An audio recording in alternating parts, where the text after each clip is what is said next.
সকাল এখন 8টা 10 বাজছে। তো আমার শাশুড়ি মা দেখো চাল পাছড়াচ্ছেন। তো এটা আতপ চাল, আমাদের বাড়ির ধানের, মানে রোদে দিয়েছিলাম, আমার আগের ব্লগে দেখেছো রোদে দিয়েছিলাম। সেই ধানগুলো রোদে শুকনো করে মেশিনে ভাঙিয়ে এনেছি। দেখো কত সুন্দর চাল হয়েছে।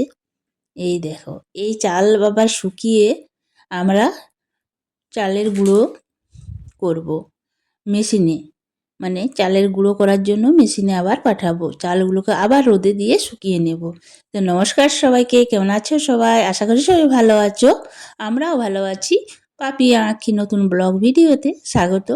ভিডিওটা তোমরা প্রথম থেকে শেষ অবধি দেখার অনুরোধ রইল। ভাল লাগলে অবশ্যই লাইক কমেন্ট শেয়ার সবই করবে।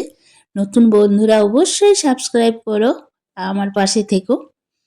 তো দেখো চালগুলো পাছড়ে নেওয়া হচ্ছে, যে তুষ কুড়ো ছিল সেগুলো বেছে মানে বাছা হয়ে যাচ্ছে। আর এই দেখো আমি রোদে দিয়ে দিয়েছি চালগুলো। চালগুলোকে শুকিয়ে এবার চালের গুঁড়ো তৈরি করার জন্য মেশিনে পাঠানো হবে। তো চালগুলো হয়েছে দেখো এত সুন্দর হয়েছে। এই চালের গুঁড়োর থেকে খুব সুন্দর সুন্দর পিঠে তৈরি হবে। সেই পিঠে খাওয়া হবে, মকর আসছে সেই জন্য।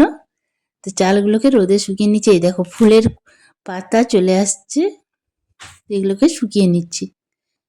তো সন্ধ্যের সময় ছেলের জন্য টিফিন করছি। তো টিফিন করছি আজকে এগরোল বানাবো। বাঁধাকপি কুচোনো হয়ে গেছে, পেঁয়াজ কুচোনো হয়েছে, আর কাঁচা লঙ্কা আর ময়দা নিয়েছি, আর নুন আর তেল দিয়ে আমি ময়ন দিয়ে ভালো করে মেখে নেব।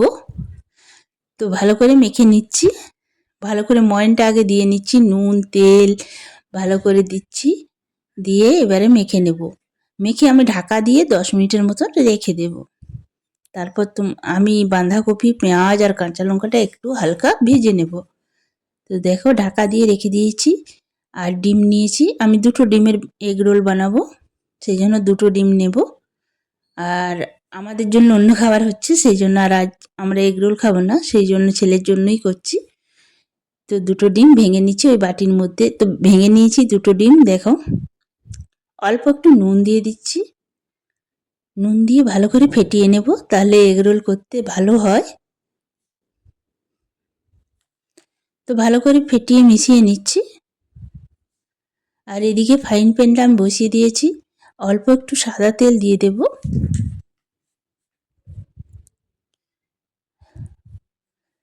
এরপর আমি বাঁধাকপি পেঁয়াজ কাঁচা লঙ্কা একসাথে দিয়ে দেব ভাজার জন্য। হালকা একটু ভাজা হলে খেতে ভাল লাগে, আর কাঁচা গন্ধটাও চলে যায় সবজির। আর বাচ্চারা তো এরকম সবজি খেতে চায় না, কিন্তু এইভাবে যদি সবজি এগ রোল কিংবা চাউমিনের সাথে দেওয়া হয় তখন সবজিগুলো খুব ভালোবেসে ওরা খায়। কিন্তু এভাবে সবজিও খাওয়া হয়, সাথে ডিম রুটি আটা সবই খাওয়া হয়। তো এই দেখো আমি বাঁধাকপি কাঁচা লঙ্কা আর পেঁয়াজটা দিয়ে দিয়েছি, নিয়ে হালকা ফ্রাই করে নেব, বেশি করব না। তো ভেজে নিচ্ছি। এরপর অল্প একটু নুন দিচ্ছি, নুন দিলেই জল বের হবে। জলটা যতক্ষণ না শুকোবে ততক্ষণ কিন্তু আমি ভেজে নেব। তো ভালো করে নেড়ে চেড়ে ভেজে নিচ্ছি। তো হালকা এবারে জল বেরিয়ে যাবে সবজির থেকে। এই দেখো এই জলটা শুকিয়ে না গেলে কিন্তু খেতে ভাল লাগবে না। আমি অল্প একটু আবার কি করব, সস দিয়ে দেব। সস দিলে খেতে টেস্টটা আরও বেশি ভালো লাগে। তো সস দিয়ে আমি টমেটো সস দিয়ে আমি ভালো করে একটু নেড়ে চেড়ে নিচ্ছি। তো এই সসটা দিয়েও 1 মিনিটের মতো নেড়ে চেড়ে নিলাম। এবার শুকনো শুকনো হলেই আমি নামিয়ে দেব।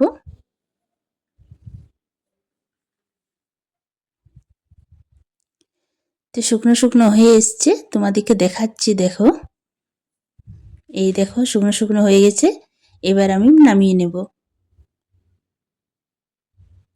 এই দেখো ময়দা মাখাটাও আমার 10 মিনিট হয়ে গেছে। এবার 2টো লেচি কেচে নিচ্ছি। এবার একটা বড় রুটির আকারে তৈরি করে নিচ্ছি।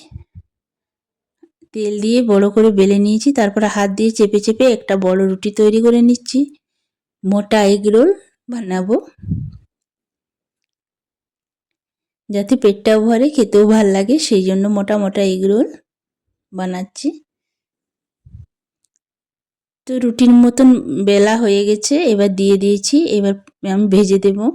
প্রথমে রুটির মতন ভেজে নেব। এই দেখো আমাদের সরু চকলি হবে, সেই জন্য গুঁড়িটা গোলা আছে, সেই জন্য এদিকে পরোটাটা ভেজে নিচ্ছি। ইপিট উপিট করে আমি ভেজে নিচ্ছি শুকনো, তারপর তেল দেব। এরপর আমি সাদা তেল দিয়ে মানে রুটিটা ভেজে নেব।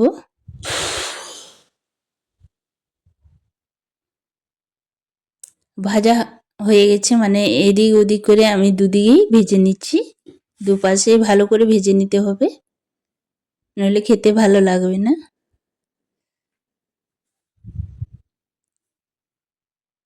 তো ভালো করে লাল লাল করে আমি মানে রুটিটা ভেজে নিচ্ছি। এই দেখো এবার হয়ে এসছে। এইবারে আমি রুটিটা রেখে ডিমটা ভেজে নেব।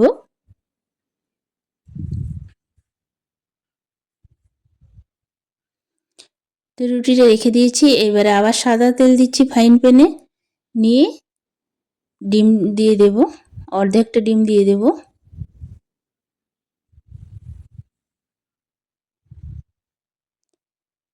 এরপর ফ্রাইং প্যানটা দিয়ে ভালো করে ঘুরে নিব, তাহলে একটা রুটির মতন হয়ে যাবে ডিম ভাজাটা। এরপর আমি পরোটাটা দিয়ে দিচ্ছি। এভাবে চেপে চেপে দিলে ডিমটা পুরোটাই লেগে যাবে এই পরোটার মধ্যে।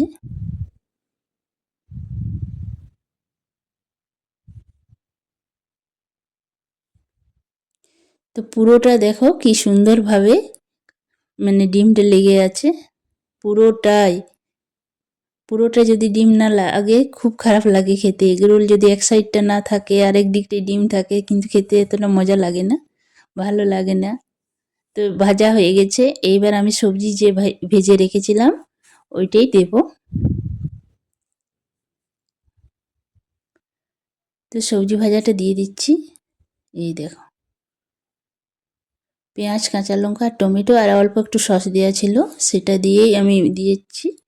আজ গাজর ছিল না বাড়িতে, নয়তো একটু গাজর দিলে আরও ভালো লাগতো। তো অল্প একটু সস দিয়ে দিলাম, টমেটো সস। এবার আমি মুড়ে দেবো কাগজে দোকানের মতন।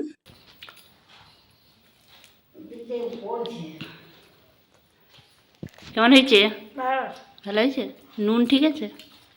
আর কটা করে দেবো? একটা করে দেবো আর? এই খাও।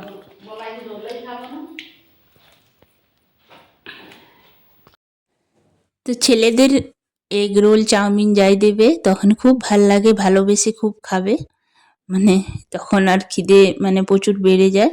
অন্য খাবারে ভাত রুটির সময় খেতে চায় না দেখবে, কিন্তু এইসব খাবার এগরোল চাউমিন খেতে খুব ভালোবাসে। আর শীতকালে মাঝে মধ্যে এসব খেতেও সবারই ভাল লাগে, বড়দেরও ভাল লাগে। তো আমার ছোটো ছেলের একটা এগরোল খাওয়া হয়ে গেছে, আর একটা এগরোল খাবে। এই যে একটা একদম পরিষ্কার করে থালাটা পরিষ্কার হয়ে গেছে। এবার আর একটা এগরোল বানিয়ে দিয়েছি, সেটা দেব। এই দেখো হয়ে গেছে এগরোলটাও।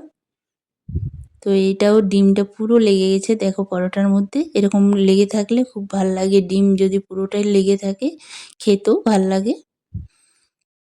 তো এইভাবে মুড়ে মুড়ে দিচ্ছি কাগজের সাথে, তাহলে নিচে পড়ে যাচ্ছে না, খেতেও সুবিধা হচ্ছে দোকানের মতন। তো ভিডিওটা আর বড় করছি না। আমার ভিডিওটা কেমন লাগলো অবশ্যই কমেন্ট করে জানাবে। আর নতুন বন্ধুরা অবশ্যই লাইক করবে, কমেন্ট করবে আর সাবস্ক্রাইবটা করবে। দেখা হবে নতুন একটা ভিডিওতে। সবাই ভালো থেকো, সুস্থ থেকো।